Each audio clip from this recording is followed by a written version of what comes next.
Un peu d'effervescence à la haie Foissière. Effervescence sportive avec la préparation, dont la reconnaissance du parcours du championnat de France de cyclisme sur route qui se déroulera dans notre vignoble du 27 au 30 juin. Au programme du contre-la-montre le 27 juin en départ de Clisson et course en ligne les 29 et 30 juin en départ de la haie Foissière. C'est important pour les Foissières parce que la haie Foissière va être le point central de ces compétitions. Plusieurs compétitions, donc le contre-la-montre avec un départ de Clisson en sillonnant toutes les communes du vignoble pour arriver à la Foissière. Ça, c'est le jeudi après-midi. Et le samedi et le dimanche, il y aura des courses en ligne. Les amateurs et les femmes le samedi et les professionnels le dimanche, avec un départ fictif de Vertou. Et ensuite, départ réel à la Foissière et arriver également à la Foissière en empruntant le circuit de la classique qui a lieu habituellement au mois de mars et qui a lieu cette année également il y a quelques jours. Alors là, on vient de faire un tour, mais bien sûr, en voiture pour suivre les coureurs qui ont reconnu le parcours. Et puis je crois qu'on va faire plusieurs fois le tour du parcours pour voir si tout se passe bien, s'il n'y a pas trop de trous dans la route, si les routes sont bien balayées. Parce que c'est une grosse organisation, c'est un événement national. Et on se doit de préparer le terrain, si je puis dire, de la meilleure des façons pour les coureurs. Et on a aussi des règles strictes que nous impose la fédération pour que cette course se passe du mieux possible. Puisque, comme vous le savez, il y a 15 heures de télévision en direct sur Eurosport et sur France 3 pour cet événement. Donc je pense que ça va être un moment où on va mettre en lumière tout le Sud-Ouest, tout notre vignoble et bien sûr toutes les communes qui vont traverser avec des belles images. Au mois de juin, la vigne sera bien poussée, il y aura des belles images et des belles photos à prendre. Et il y aura en plus l'hélicoptère qui va nous faire voir toutes les richesses touristiques de notre secteur, de notre vignoble. Un circuit bien apprécié des cyclistes après ce petit tour de chauffe. C'est un parcours qui va être exigeant, c'est un très beau circuit où beaucoup de petites routes, pas mal de relances et avec plusieurs difficultés, donc ce sera un parcours très usant. Le plus compliqué, ça restera le placement et puis d'aller chercher le titre, ce sera ça le plus compliqué. C'est le plus compliqué, ça sera surtout usant et garder le maximum de cartouches jusqu'à l'arrivée. Et un travail en équipe. Ouais, forcément, ça se gagne toujours en équipe, surtout sur un championnat de France où on est les équipes, on est tous très représentés, on est en moyenne 20 coureurs par équipe, donc on aura chacun un boulot spécifique pour aider l'équipe au mieux, pour aller chercher le titre avec une ou deux personnes. Quelques chiffres, le championnat de France cycliste, ce n'est pas moins de 570 coureurs en moyenne, 40 000 spectateurs environ sur 3 jours, 130 journalistes et 60 techniciens TV accrédités, et une moyenne de 1,5 million de téléspectateurs sur France TV. La Banque humanitaire du Palais lance son maintenant traditionnel concours de texte. Lecture en radio et prix pour les 3 meilleurs. 4e année, concours départemental de texte, sur une phrase bien précise en accroche, c'est-à-dire la phrase de départ. Cette année, ce sera « Je me souviens ». On a fait « Il était une fois », on a fait « La liberté », on a fait « Mon jardin secret », on a fait plein de thèmes comme ceci, au départ. Et donc, les gens vont devoir écrire un maximum de 30 lignes avec cette phrase d'accroche. Après, il y aura un jury qui va regarder tout ça, un jury de plusieurs âges. Et puis donc les 3 meilleurs textes seront lus à l'antenne, en radio. Il y aura donc 3 prix pour les meilleurs textes. Le premier prix, ce sera donc un grand spectacle à Transurère dans la liberté. Alors la personne gagnera pour 4 personnes. Il y aura le dîner, le style 1900, super. Il y aura la visite des coulisses, très intéressant. Et il y aura le spectacle du soir, qui est quelque chose de remarquable. Le deuxième prix, ce sera donc la visite commentée pour 4 personnes au château de Brissac. Et le troisième prix, ce sera 2 croisières à l'île-Dieu avec la compagnie vendéenne. Voilà. Je me suis rendu compte d'une chose. Moi, j'ai la chance d'écrire pour un magazine. Ça débouche sur quelque chose. Mais je me suis rendu compte d'une chose, c'est que beaucoup de gens écrivent, beaucoup. Et ça débouche sur rien. Or, dans les textes que l'on reçoit, on se rend compte que les gens parlent un petit peu de leur vie, c'est très indirect, c'est très discret, mais quand même, ils évoquent des moments forts de leur vie, leurs émotions, et on sent que vraiment, quelque part, ça les rend heureux, ça les soulage. C'est quelque chose de formidable. Les gens s'expriment, oui. On est dans une société où, alors quelquefois on s'exprime avec violence, mais là, c'est de la douceur et les gens racontent leur vie.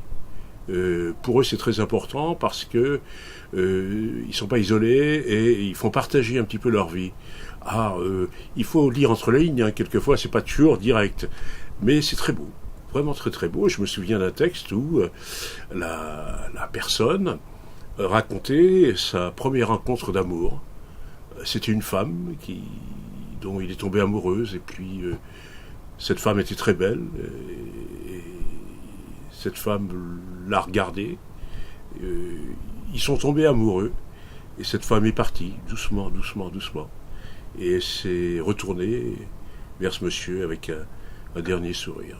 Les textes doivent être envoyés à la Banque humanitaire, rue Saint-Michel, 44 330 Le Palais, ou par courriel solidarité@banque-humanitaire.com. Le complexe sportif de Bousset, lieu de conflit pour une journée entre des jeunes venus se mesurer à l'épée. Deux camps s'opposent, ils se tapent dessus, heureusement en toute cordialité et fair-play. Cette discipline se nomme le trollball. Explication. Le but du jeu, c'est vraiment de faire un croisement un petit peu entre le rugby et le combat à l'épée, où le but du jeu, c'est de ramener du coup une tête de troll, donc un ballon en forme de tête, dans la zone adverse pour marquer des points. Le but du jeu, c'est la première équipe qui arrive à 8 points qui gagne. Donc ramener la tête de troll vaut 3 points, ce qui est très intéressant et ce qui pousse à la stratégie. On peut marquer aussi 1 point à chaque fois qu'on élimine l'équipe adverse. Pour ce faire, on est armé d'épées en mousse. Épées en mousse du coup qui sont le seul moyen de se défendre contre son adversaire. Elle peut être utile du coup pour se débarrasser de l'équipe en face. Le but c'est de faire une touche, quelle qu'elle soit. On a des règles qui sont très précises sur les touches, interdiction de viser la tête et autres parties sensibles. C'est un sport qui est intéressant pour nous à présenter aux jeunes et à présenter à la plupart des gens, puisque c'est un sport qui est basé sur le fair play, qui est basé sur le fait de jouer ensemble et de se faire confiance autant au sein d'une équipe que vis-à-vis de l'équipe adverse. On est vraiment sur un jeu d'autogestion. Le trollball viendrait d'une discipline nommée jogger. Le jogger est un sport à part entière, avec une discipline où on a beaucoup de rôles de jeu. On va avoir des champions, on va avoir des médecins, on va avoir des voleurs, on va avoir des archers, on va avoir beaucoup de rôles. Ce qui le rend tout de suite très très complexe et très difficile à mettre en place. C'est un sport à part entière, c'est vraiment une discipline. Et dans d'autres pays, il y a des tournois, il y a des championnats. Donc c'est vraiment un sport à part entière, mais qui est très très peu connu et dont très peu de personnes entendent parler. Alors ce jogger justement, c'est avec des vraies armes, c'est comment ça se passe? C'est avec du matériel d'EGN, donc ça va être de l'arme en mousse, du coup, en microfibre ou autre. Mais c'est vraiment du matériel qui est étudié pour ne pas être dangereux, peu importe. Ça veut dire que comme beaucoup de sports qui se mêlent à un art martial, quel qu'il soit, est étudié pour qu'il n'y ait pas de blessés. Et ça arrive assez rarement. Je ne dis pas que ça n'arrive pas, puisque ce n'est pas vrai. Et comme dans beaucoup de sports, on peut se blesser si on ne fait pas attention. Mais si on respecte les règles et que le matériel est du coup conforme à une certaine norme, c'est un sport qui est parfaitement inoffensif et qui du coup convient à toute les tranches d'âge. Une discipline sportive qui mérite d'être connue pour son côté sportif et fair-play. Certains de nos grands sportifs peuvent d'ailleurs en prendre de la graine.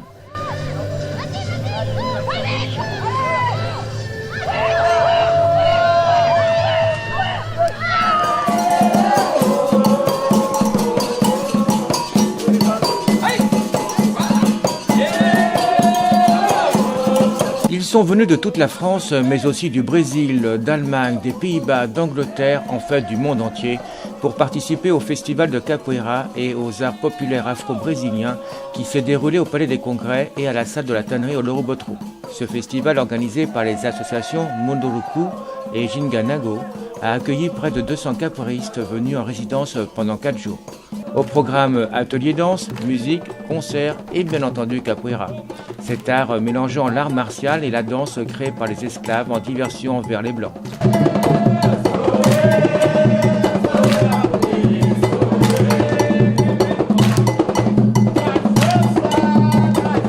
A capoeira ela é uma arte muito importante, a arte que vem do Brasil, né? Donc c'est un art brésilien qui a grandi au Brésil via la communauté africaine qui s'est trouvée là-bas. Et c'est un art qui est né dans la nécessité d'une libération. Donc la nécessité, elle vient de là. C'est les esclaves n'avaient pas d'autre forme de diversion que celle-ci. Et quand ils s'enfuyaient vers une sorte de maquis, vers la forêt qui s'appelait la capoeira. C'est de là qu'est venu le nom de la capoeira.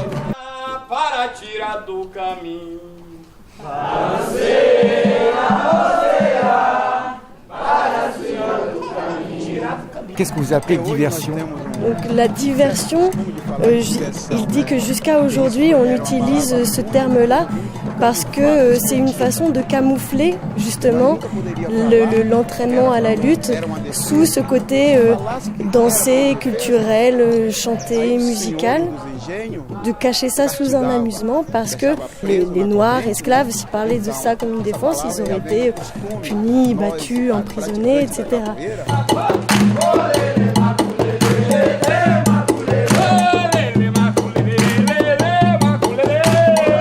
Sport, musique, moment de convivialité, un festival de rassemblement pour tous ces passionnés de culture afro-brésilienne. Donc nous fêtons ici au Roberto donc un festival international de capoeira et d'art populaire brésilien. C'est un rassemblement en résidence de plusieurs protagonistes, des maîtres de capoeira, des résidents, des artistes, des musiciens et des gens qui viennent de tout horizon quoi. Donc c'est un événement qui parle de la culture brésilienne, mais qui parle également de la capoeira, de la transmission et de tout le travail qu'elle fait ici depuis 27 ans. La capoeira c'est un art, une modalité, une discipline qui vient des racines africaines, mais qui est née au Brésil avec la déportation d'esclaves d'Afrique vers le Brésil et qui parle bien sûr de la culture brésilienne qui est mélangée, qui est mixée et qui est polyvalente. Un festival ici en résidence, on permet d'aller au-delà de l'aspect technique et de s'enrichir de vie collective, de vie commune et de progresser donc au sein d'un groupe et autour de personnes qui ont une vraie passion et un vrai parcours de vie quoi, avec cet art. Qu'est-ce que ça peut apporter de pratiquer la capoeira? La pratique de la capoeira favorise surtout l'intégration de soi-même, quoi. Donc c'est une pratique collective, mais également qui répond à des besoins individuels, quoi, et qui permet justement d'apporter l'assurance, apporter la confiance, apporter également une certaine condition physique et beaucoup d'autoconfiance, quoi. Et si vous êtes sensible à cet art martial vraiment particulier, associé à la musique et à la danse dans un esprit de liberté, des cours sont proposés au Lorubotro les lundis et jeudis. Informations sur le site www.jinganago.org.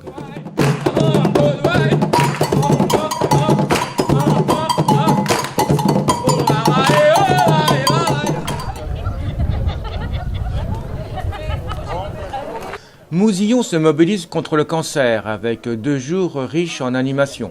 Jugez plus tôt, un tournoi de tennis de table avec une 40aine de participants, des parcours gym pour les enfants, une chasse aux œufs qui a réuni une 50aine d'enfants, Pâques oblige, un tournoi de football vétéran, une randonnée pédestre, une projection du film Nos étoiles contraires et une structure gonflable.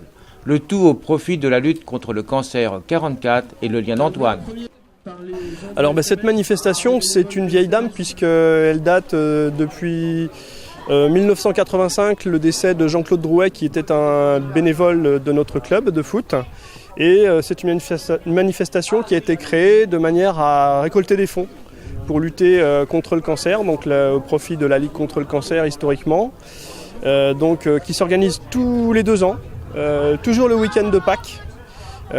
Traditionnellement et qui a vocation donc à récolter des fonds mais également à associer un maximum de personnes de Mousillon, des associations. Donc ce qu'on a réussi vraiment cette année, depuis une dizaine d'années on a élargi, on est sorti du monde du foot pour ratisser beaucoup plus large, d'associer les 3 étoiles de Mousillon, donc le club de foot, le club de gym, le club de tennis de table, qui ont tout organisé des événements. Je suis franchement très très fier cette année parce qu'on a senti un soutien très fort partagé par les différentes assos. La mairie qui nous aide également avec la mise à disposition des locaux et puis également logistiquement et financièrement puisque la mairie a financé aussi l'intervention d'une diététicienne en milieu scolaire dans les 2 écoles de Mousillon.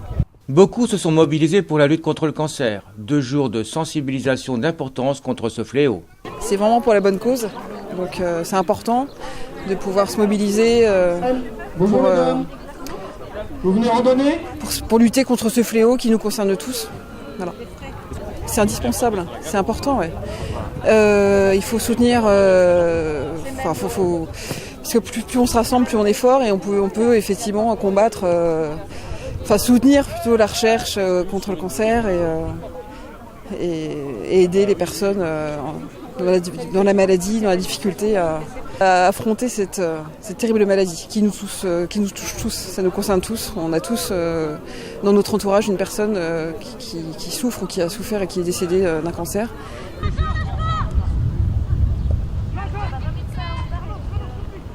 Et concernant le retour financier, il devrait être de l'ordre de 3 000 € qui seront partagés entre la Ligue contre le cancer et le lien d'Antoine.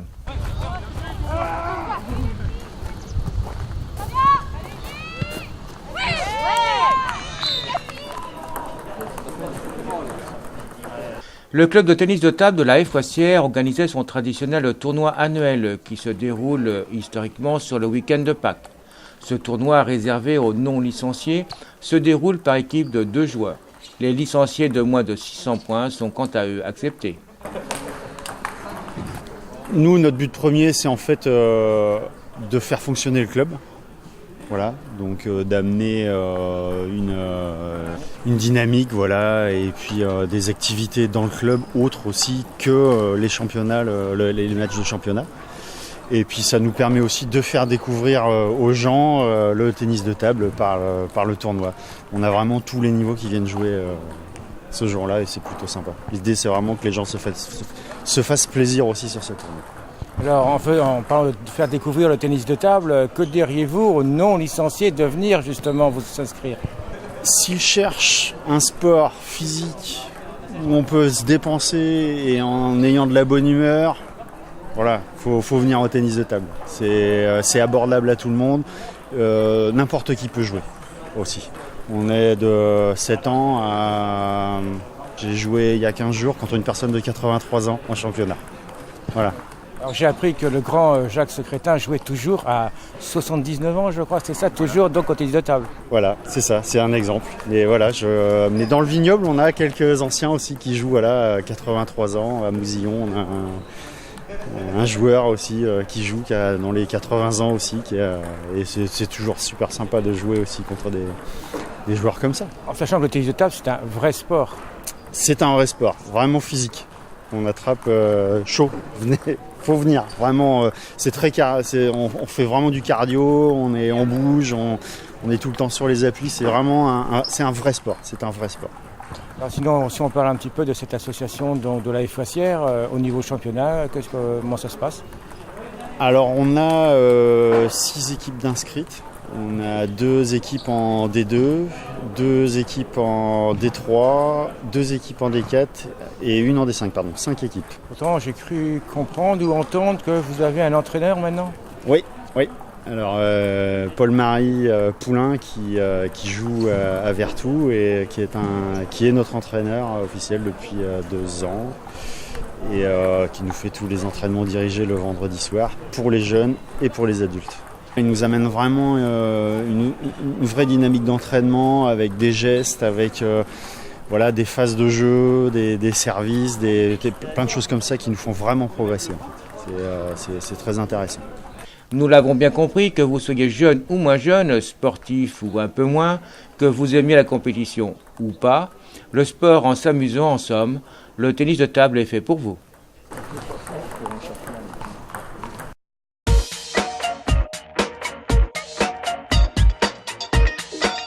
Confiants en l'avenir et épanouis dans leur travail, les entrepreneurs se sentent néanmoins toujours sous pression. C'est ce qui ressort du baromètre de la santé de ceux qui entreprennent, mené par la fondation MMA des entrepreneurs du futur. Hervé Frapsos, président de cette fondation, décrypte pour nous les résultats. Notre baromètre sur la santé de ceux qui entreprennent, mené par la fondation MMA, montre que le métier d'entrepreneur génère des facteurs positifs pour la santé.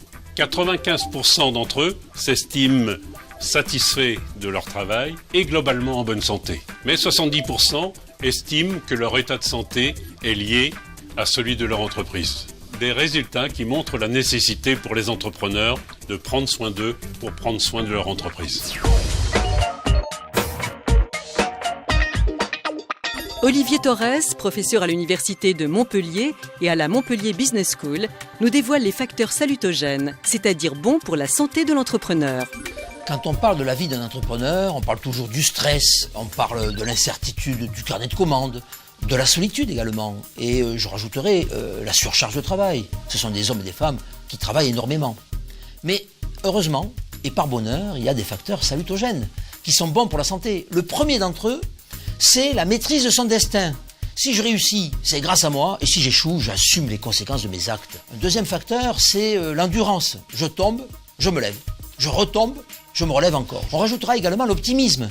Un entrepreneur, c'est un créateur, un investisseur, un formateur. C'est-à-dire des fonctions qui sont rivées vers l'avenir. Et j'ajouterai enfin la passion d'entreprendre. Les hommes et les femmes qui sont passionnés sont dans des logiques de projet, et ça, c'est très très bon pour la santé.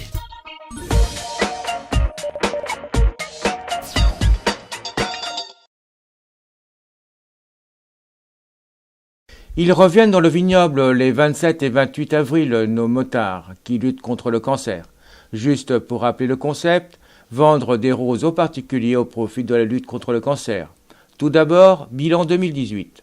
Alors, l'année dernière, le bilan, il est sous deux aspects. D'une part, c'est l'essentiel, c'est la collecte que nous avons pu faire. 6 500 €, ce qui nous a permis, compte tenu des frais, de reverser 3 000 € à la lutte contre le cancer.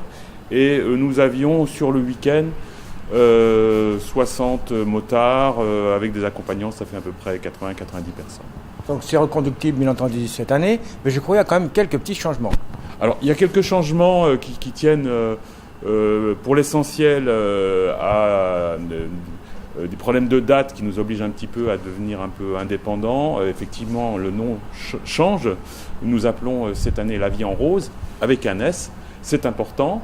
L'argent est donné à l'Institut de cancérologie de l'Ouest. Tout le monde sait l'investissement de l'Institut de cancérologie de l'Ouest pour cette maladie, que ça soit dans les soins bien entendu et dans la recherche également.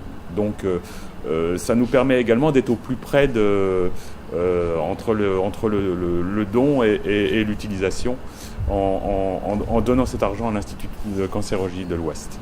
Le programme, on a un petit programme le samedi en partant bien sûr du domaine de Basseville. Jean-Louis et Gilbert Bossard nous accueillent depuis 3 ans et nous offrent un entrepôt et la logistique pour cette opération. Domaine de Basseville qui fait partie de la commune de Chapelle-Lin. On part donc le samedi, on va à la Chapelle-Lin, Le Palais, Mousillon, Gorges, Aigrefeuille, Saint-Pimine, Saint-Hilaire et domaine de Basseville. Le programme du dimanche, partant toujours du domaine de Basseville, on va directement au marché de Valette. Un autre groupe va au Landreau. Après, on retrouve le programme habituel, le Louroux-Botreau, la Foissière. Ensuite, Château-Thébault et Saint-Fiacre, Médon, Monnières, et on revient ici au domaine de Basseville. L'objectif de cette année ? L'objectif, il est forcément plus ambitieux. Et je dis ça parce que tous les ans, on augmente. On a bien sûr cette ambition. L'objectif serait de pouvoir donner 5 000 € pour la lutte contre le cancer. Nous ne doutons pas que vous réserverez un accueil chaleureux à ces motards de l'espoir.